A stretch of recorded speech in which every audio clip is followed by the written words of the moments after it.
Hey everyone, welcome to the video of the week. Today's video of the week is WWE NXT TakeOver War Games and WWE Survivor Series coverage video. Let's get into it with War Games since that was first yesterday on Saturday. So let's get right into it.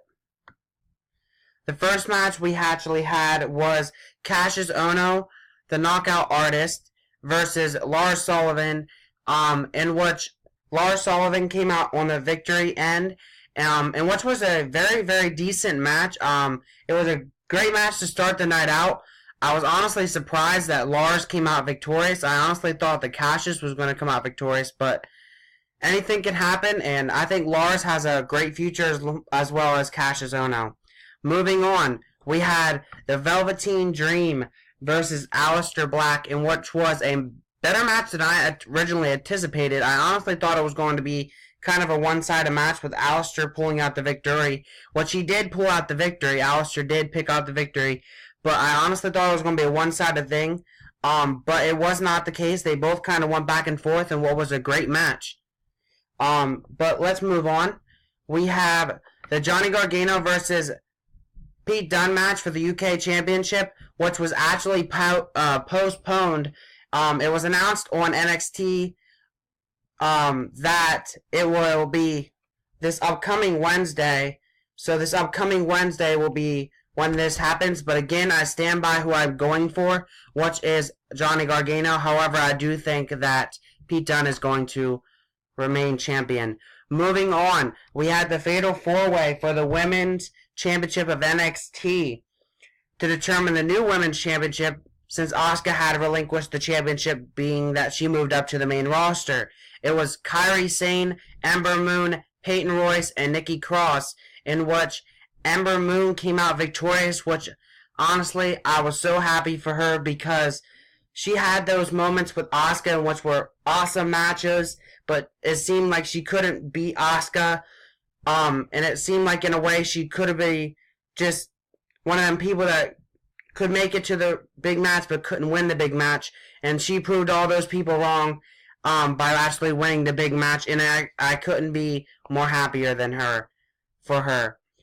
Moving on, we have Drew McIntyre versus Andrade Cien Almas, in which Andrade Cien Almas became the new NXT champion, which was a shock to me. I honestly thought that McIntyre was going to pull through and get the victory in this one, but Andrade showed that he can be a champion, even though it might seem as if Drew McIntyre has an injury.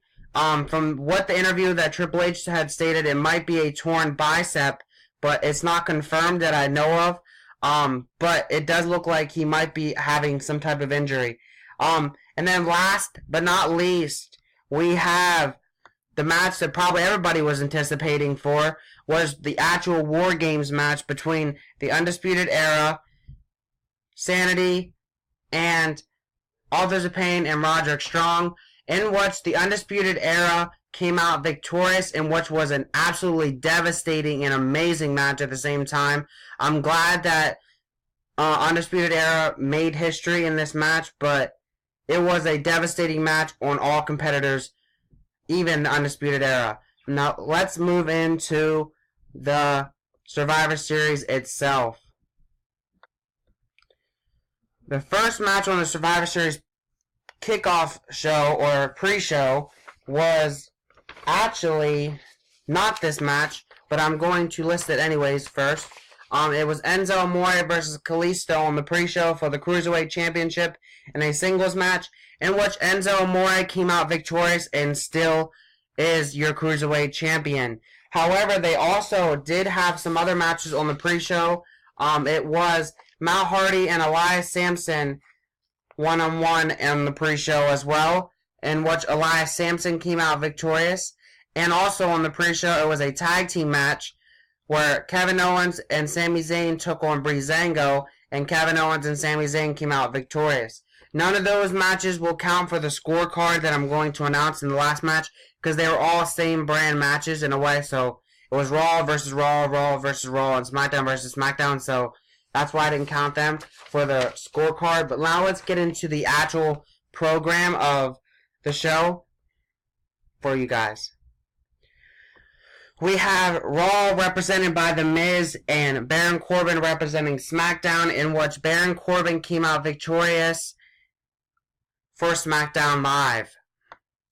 Then you had The Shield representing Raw and New Day representing SmackDown, in which The Shield came out victorious for Monday Night Raw. Then you had The Bar representing Raw and the Usos representing SmackDown, in which the Usos came out victorious for SmackDown Live. Then you had Alexa Bliss representing Raw and Charlotte representing SmackDown Live, where Charlotte came out victorious for SmackDown Live. Then you had AJ Styles representing SmackDown Live and the Raw brand represented by none other than Brock Lesnar, in which Brock Lesnar came out victorious. And then you had the Raw Women's SmackDown, Raw Women's team versus the SmackDown Women's team. Now, I understand that this team here is not the exact team that you saw, and there's a reason behind that because of some mix-ups, but just bear with me. Anyways, but the Raw team consisted of Alicia Fox, Asuka, Nia Jax, Bayley, and Sasha Banks, in which prevailed over the SmackDown team, or won over the SmackDown team, in which was Becky Lynch, Naomi, Carmella, Tamina, and Natalya. And again, Team Raw for the women has won. And then, last but not least, we have the Raw versus SmackDown team for the gentlemen. And the Raw team in Pacific was Kurt Angle, Braun Strowman, Samoa Joe, Finn Balor, and Triple H versus the SmackDown team of Shane McMahon, Randy Orton, John Cena, Shinsuke Nakamura, and Bobby Roode, in which Team Raw came out victorious.